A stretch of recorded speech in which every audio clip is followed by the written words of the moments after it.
So Luke, the day after you've secured your second world title, just how good does back-to-back feel now? Yeah, it feels amazing. Dreams have come true once again at the Ali Pali, and yeah, everyone knows I wanted to go into the tournament, not for the money but for the trophy, and I've done it again. Back-to-back was maybe your most used phrase coming into this tournament. It showed the ambition you wanted to win it again.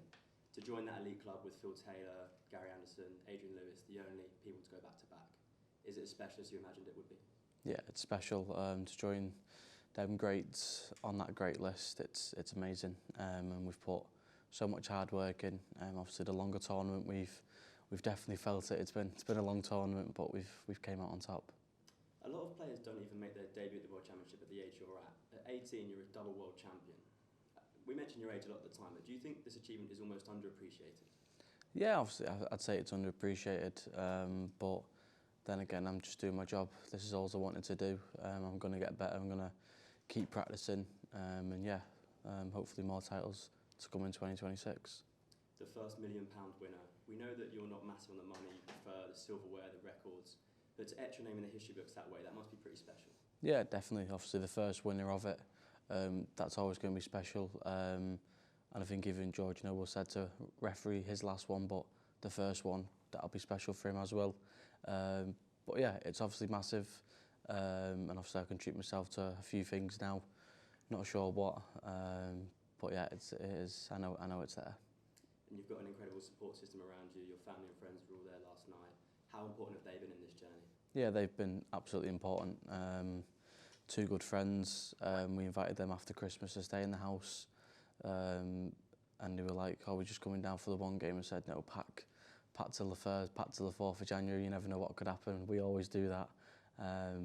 But yeah, like I said, we've come out on top and it's all worked out. And I saw in your story there was a few reposts of some nice messages from KSI, the United Strand, the likes. Have you had any other messages or nice, surprises in your DMs? Yeah, I don't even know. I've had a fair few. Senna Lemons from United. He said, "Well done." I forgot his name. Is it Stiller from Germany, the midfielder who we were linked with? I said to him, "Come help us out next year." Lennart Karl from Bayern Munich as well. So yeah, a lot of love from Germany. Quite a little five-side team. Yeah, not bad. In terms of the pressure coming into it this year, you had a lot of pressure last year, but this year, the reigning champion, the world #1, did you feel that at all? Yeah, there's always pressure, especially in that first game against Darius. It was very close. I think it was 3-2, 3-1 and then 3-1 again. But yeah, everyone knows, and I know as a player, that first game, no matter what tournament it is, you've got to just get out of it and get the job done. And in the final this year, last year you led Michael van Gerwen quite early on, but this year you trailed it initially to Jan.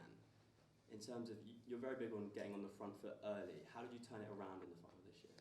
Yeah, I just had to be patient. I said leading up to it, I just want to try and put Gian under that bit of pressure, but it didn't happen in the first set. Second set was mine, and then from then on I ran away with it. But Gian was always there. He even missed a few doubles himself, especially the 1-2-7 to go 2-0 up. That could have changed the whole game. But yeah, I was there when he missed. And a word on Jan as well. He's had an incredible year, European champion. He's now the world #3. Is this a rivalry that could come for a long time now and does? Yeah, it's definitely going to come for a long time. Yeah, but you've still got obviously Luke Humphries, Michael van Gerwen, me, Gian. And obviously with Gian, obviously he's in the Premier League now, top 4. We're going to be battling out week in, week out. And yeah, we're only going to get better with each other. And in terms of the increased level of young people we're seeing playing darts, a lot of the effect is down to you as well. Is that something you're really proud of, coming off of the back of what is the youngest world final we've ever seen? Yeah, definitely. Just to see so many youngsters get involved with the game. The lucky ones who were able to support me at Ali Pali this year throughout the tournament. It means a lot. And yeah, I know the support's there. And yeah, as long as I win titles, they'll keep supporting. And you're winning them in some style. You conceded just 4 sets across that tournament. Only Phil Taylor's ever bettered that. Is that a statistic you're proud of? Do you want to go better next year, maybe?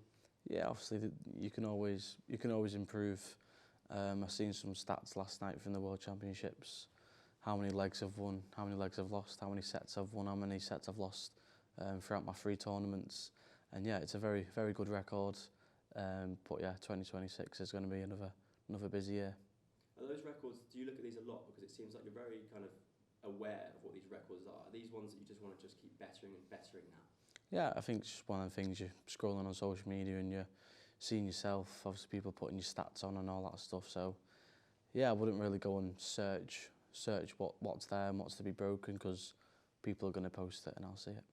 Speaking of records, the 147 finish to check out last night is the highest finish we've ever had to win the World Championship, especially after coming off that 180 before it as well. It's some way to win it. Yeah, and I don't think Gian left the finish. I think he left 192 or something like that. So I knew I had 6 at it. But as soon as the treble 20 went in, I said to myself, well, even before I threw my first start, I said, this is going.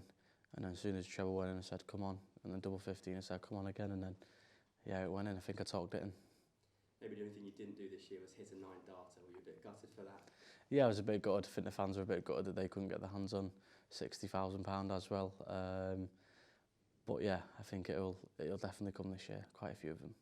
And in your first 3 World Championships, you've come runner-up, winner and winner. Funnily enough, Phil Taylor's first 3 championships, runner-up, winner, winner. In the next 6 World Championships after that, Taylor won them all. Do you see yourself getting to that? Do you think you can match that, better those records? Yeah, well, we can see what happens. Obviously, the build-up for the World Championships, I say, starts in October, November time when the Grand Prix and obviously the Grand Slam's on. So obviously, start of the year, you can think about the World Series, the Premier League, the European tours. But yeah, once it comes to that World, I'll be ready again. Just in terms of darting dominance, you're now far and clear ahead the world #1. Do you want to extend that lead even more? Where do we go from here? Because it seems like this is your world and we're living in it. Yeah, definitely. I definitely want to extend that lead. And like I said a few times now, obviously Phil was up there for 4,000 days or whatever it was. I'll have to go and check that one out. But yeah, I just want to stay on top for as long as I can. And what can we expect from Luke Littler next year? What are your goals? Because you've done almost everything in darts. There's a couple Premier events missing, and maybe you want to go back to back to back. But you know, have you got any early goals for the year coming? Yeah, obviously the Masters, the Europeans, and obviously the World Cup. They're the ones that I really want. And I think obviously Luke Humphries will won that World Cup as well.